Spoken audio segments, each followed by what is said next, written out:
민영배 의원이 이제 복당을 한다 그러면서 민주당에서 그동안의 노고에 비추어서 당연히 복당해야 된다고 얘기를 해요. 사실상 자백이죠. 위장 탈당을 했음을 그 당시에는 그렇게 강력히 부인하다가 지금에 와서는 그동안의 노고에 비추어서 복당을 해줘야 된다고 말하는 그 자체가 위장 탈당을 자백하는데 최소한 사과는 해야 되지 않겠습니까? 그런 모습에 대해서. 저는 민영배 의원께서는 위장 탈당이 전혀 아니었다는 입장을 유지했던 것으로 알고 있습니다. 헌재 결정에 대한 국민의 그 의견이 어떤지는 뭐 직접 확인해 보시진 않았겠지만 온라인에서는 이렇게 나와요. 헌재 의원의 결정에 대해서. 세치기를 했지만 줄서기는 인정한다. 컨닝은 했지만 성적은 유효하다. 술 마시고 운전했지만 음주운전은 아니다. 온라인에 이거는 재판소에 대한 조금의 존중도 없이 이게 완전 조롱이거든요. 이 정도로 지금 헌재 결정이 갖고 있는 문제점을 단적으로 드러낸다고 저는 생각을 합니다.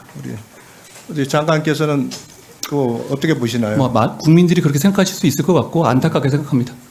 이 헌재 결정은 제가 참 안타깝습니다.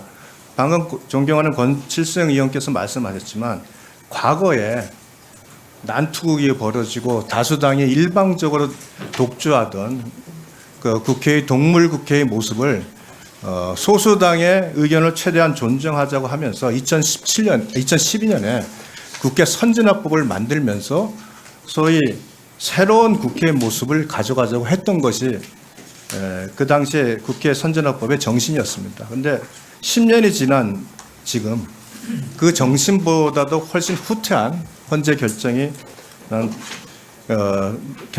나와서 결국 국민에게 커다란 실망감을 안겨줬다고 생각합니다.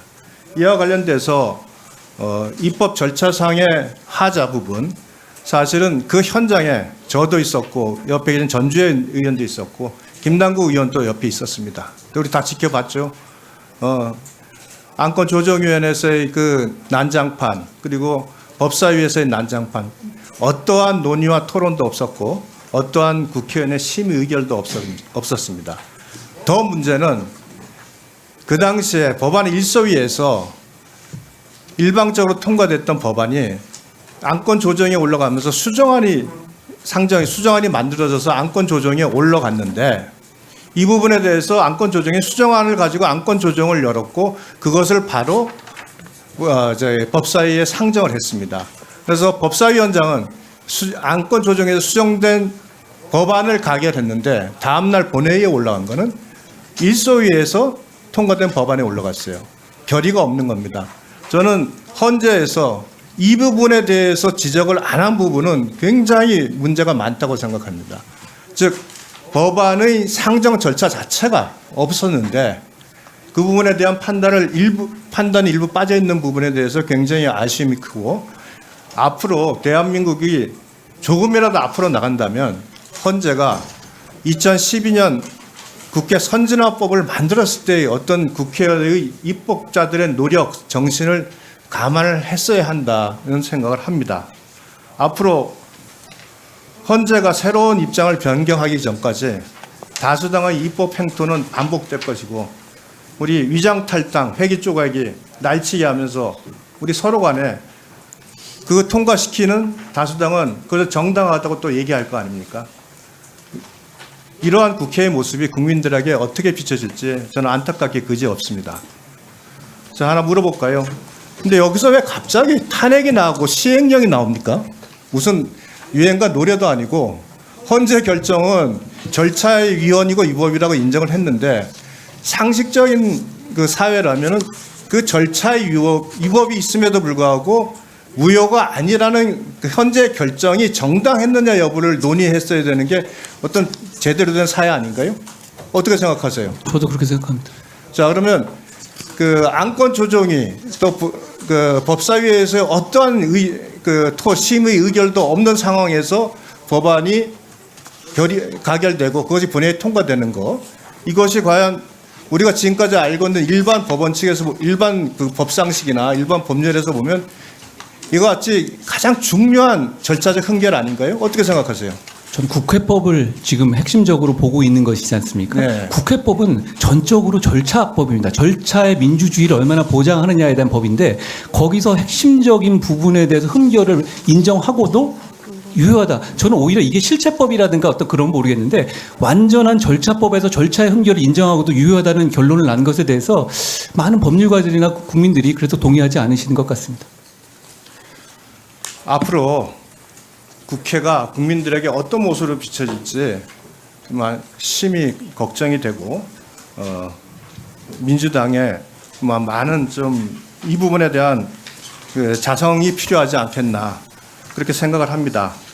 그런데 민영배 의원이 이제 복당을 한다 그러면서 민주당에서 그동안의 노고에 비추어서 당연히 복당해야 된다고 얘기를 해요.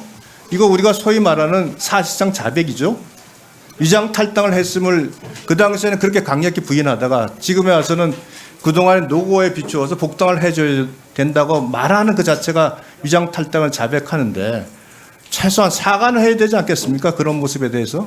저는 민영배 의원께서는 그 이 재판에 나온 근거를 보면 위장 탈당이 전혀 아니었다는 입장을 유지했던 것으로 알고 있습니다. 자, 마지막으로 시행령 부분에 대해서는 뭐 이미 많은 말씀이 있었습니다만 기존의 검수 완박에 의해서 만들어진 법안을 기초로 해서 국회에서 만들어줬고 경제범죄, 국제범죄 등 대통령이 정하는 범죄라고 해서 등가성을 다 갖춘 시행령을 만들어 놓은 거는 뭐 지난번에도 설명을 하셨습니다만 그 부분에 대해서는 뭐 장관께서 예. 추가로 설명하겠으면 간단히 설명하시죠. 저희가 이 검수완박법에 대해서 대응하는 방식은 두 가지였습니다. 어차피 행정은 여러 가지 상황을 준비해야 하는 것이니까요. 첫 번째는 그 법이 유효하다는 걸 전제로 해서 시행령으로 국민 피해를 최소화하는 것이었고요. 두 번째는 그 법 자체를 무효화하기 위한 헌법소송을 진행하는 것이었습니다.